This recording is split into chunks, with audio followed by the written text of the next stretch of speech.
निष्पक्ष दस्तक में आपका स्वागत है। मैं हूं राजू यादव। चुनाव के बिगुल बजते ही सभी पार्टियां एक दूसरे पर आरोप प्रत्यारोप लगाना प्रारंभ कर देते हैं, लेकिन आज के दौर में भी पक्ष हो या विपक्ष सत्यता से कोसों दूर नजर आती है।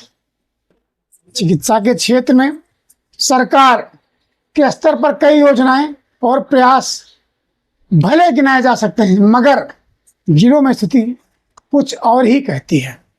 अधिकारियों की अनदेखी और डॉक्टरों की मनमानी इलाज की उम्मीदों पर पानी फेरता है। सरकारी अस्पताल में डॉक्टरों की कमी पहले से ही चली आ रही है। जो तैनात भी हैं वो अस्पताल देर से आते हैं, समय से नहीं पहुंचते हैं। कभी कदार कुछ पहुंचते भी हैं तो उनकी स्थिति अजीब होती है। अस्पताल से लेकर सामुदायिक प्राथमिक चिकित्सा केंद्रों में कहीं दवाओं का अभाव है तो कहीं जांच का संकट बड़ा साबित होता है। ऐसा ही नहीं है कि इन परिस्थितियों में राजनीति हमेशा मौन रही है। चर्चाएं होती हैं, लेकिन वो कहीं ना कहीं मुद्दा नहीं बन पाता है। विपक्ष सरकार को घेरने में सफल होती है और सरकार चीजों को सत्ता तक बताने में असफल रहती है।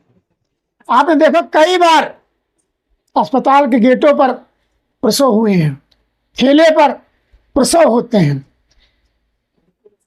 माँ बाप बच्चे को गोदी में लेकर अस्पताल के इस कोने से उस कोने दर दर भटकने को मोहताज हो जाते हैं। मानवीय संवेदना झकझोर देने वाली है। आखिर ऐसे में क्या करें? जिसे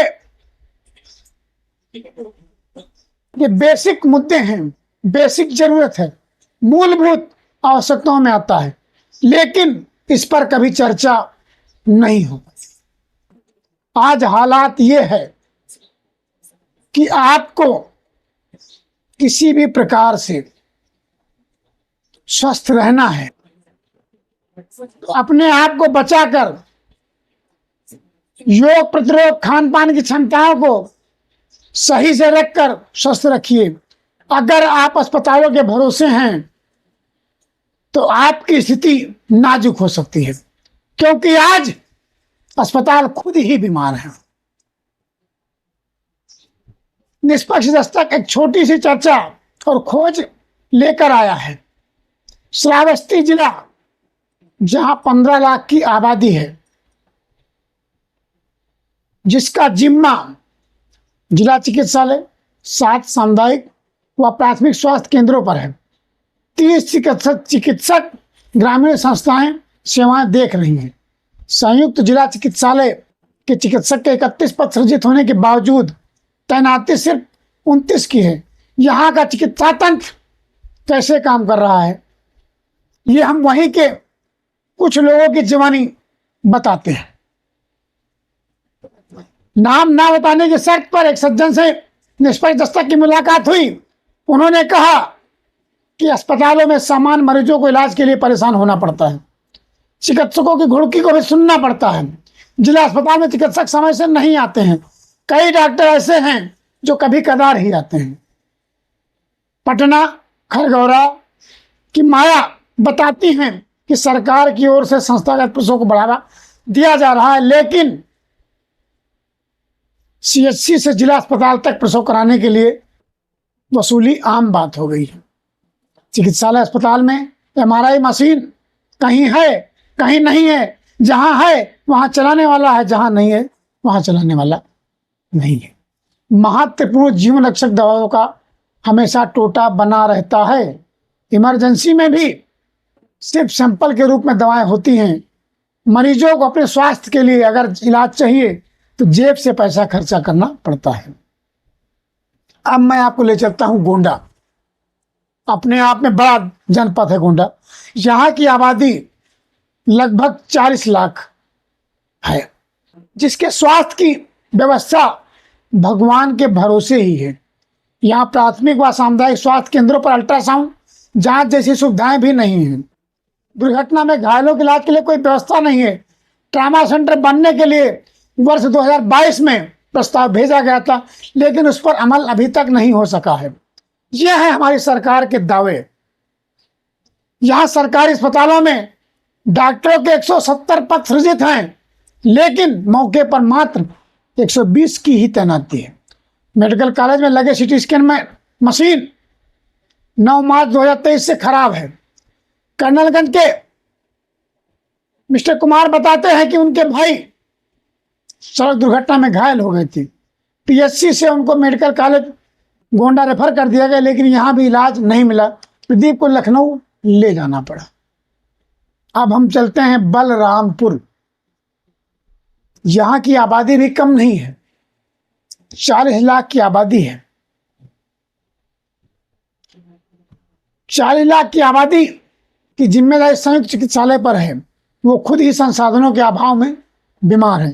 अर्थात हम कह सकते हैं कि बलरामपुर की चिकित्सा व्यवस्था ऐसी चरमराई है कि अस्पताल खुद में ही बीमार है। चर्म रोग विशेषज्ञ, चेस्ट फिजिशियन, दंत सर्जन, न्यूरोसर्जन, पैथोलॉजी, गुर्दा रोग, नाक कान गला रोग विशेषज्ञ के पद रिक्त हैं। ऐसे में इन रोगियों का इलाज कैसे हो सकता है? यहाँ के लोग इलाज के लिए इधर उधर भटकने को मजबूर रहते हैं। कई बार स्त्री रोग विशेषज्ञ, हड्डी नेत्र रोग विशेषज्ञ, आंख नाक कान गला की कमी के चलते लोग गोंडा से लखनऊ की ओर भागते हैं। यही हाल लखीमपुर खीरी शहर का भी है। यहाँ पर स्थिति काफी दयनीय है। अब आप सोचिए, स्वास्थ्य की व्यवस्था इतनी कठिन होने के बावजूद भी मुद्दा नहीं बन पा रहा है। एम्बुलेंस की व्यवस्थाएं भी चरमराई हैं। 10-15 किलोमीटर के लिए एम्बुलेंस भी मिलना नसीब नहीं होता है। सीएचसी पीएचसी में पर्याप्त डॉक्टर नहीं है, ना ही वहां पर सुविधाएं हैं। एक्सरे मशीन खराब पड़ी है। कहने के दावे बड़े बड़े हैं, ये योजना वो योजना, वो योजना यो योजना, योजनाओं की योजनाओं का अपार है, लेकिन स्वास्थ्य सुविधाओं का अकाल है। सुल्तानपुर में वर्ष 2021 से दुबेपुर में बन रहे 273 करोड़ रुपए की लागत से मेडिकल कॉलेज का निर्माण अभी तक पूरा नहीं हो सका। 2021 से तो बन रहा है, लेकिन पूर्ण कब होगा भगवान भरोसे है। इससे वर्ष 2023 से मेडिकल छात्रों की पढ़ाई नहीं शुरू हो सकी है। अम्बेडकर नगर में लगभग 28 लाख के आसपास आबादी है। बेहतर स्वास्थ्य सेवा देने के लिए एक मेडिकल कॉलेज मात्र है। जिला चिकित्सालय 10, सामुदायिक व प्राथमिक 24 स्वास्थ्य केंद्र हैं। निर्धारित पदों पर के सापेक्ष कहीं भी चिकित्सक विशेषज्ञ व टेक्नीशियन की हमेशा कमी बनी रहती है। ऐसे में फिर कैसे होगा इलाज? क्या स्वास्थ्य के भरोसे, सरकार के भरोसे यूं ही स्वास्थ्य दम तोड़ता रहे?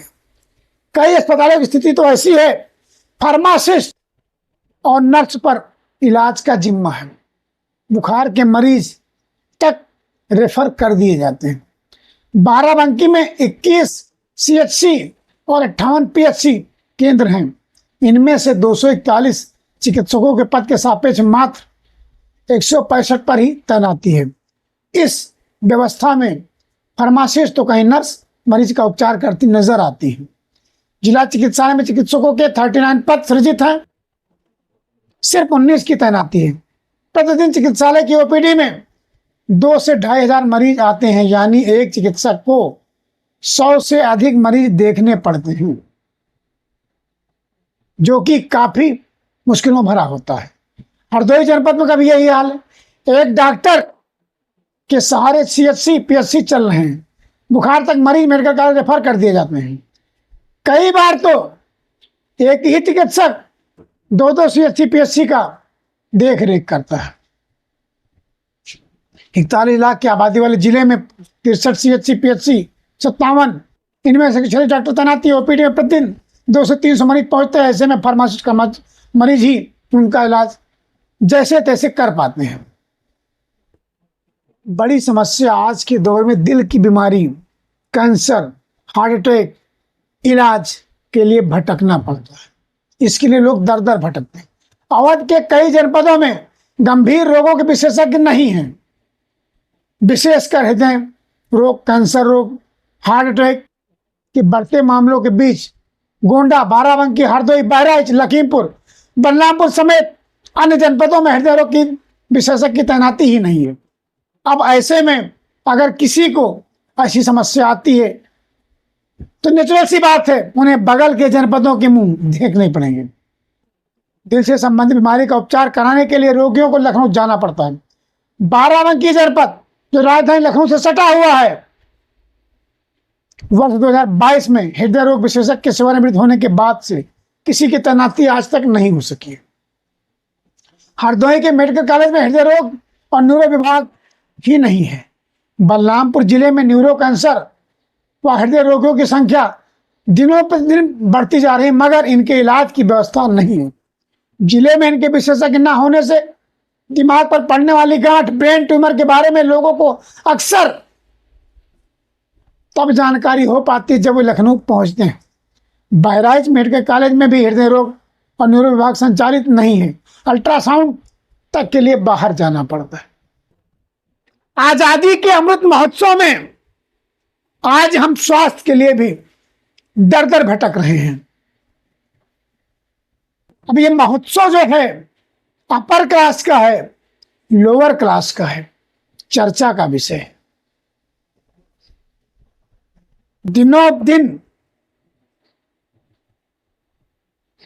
मिडिल क्लास हो या लोअर क्लास इलाज को मोहताज होता नजर आता है।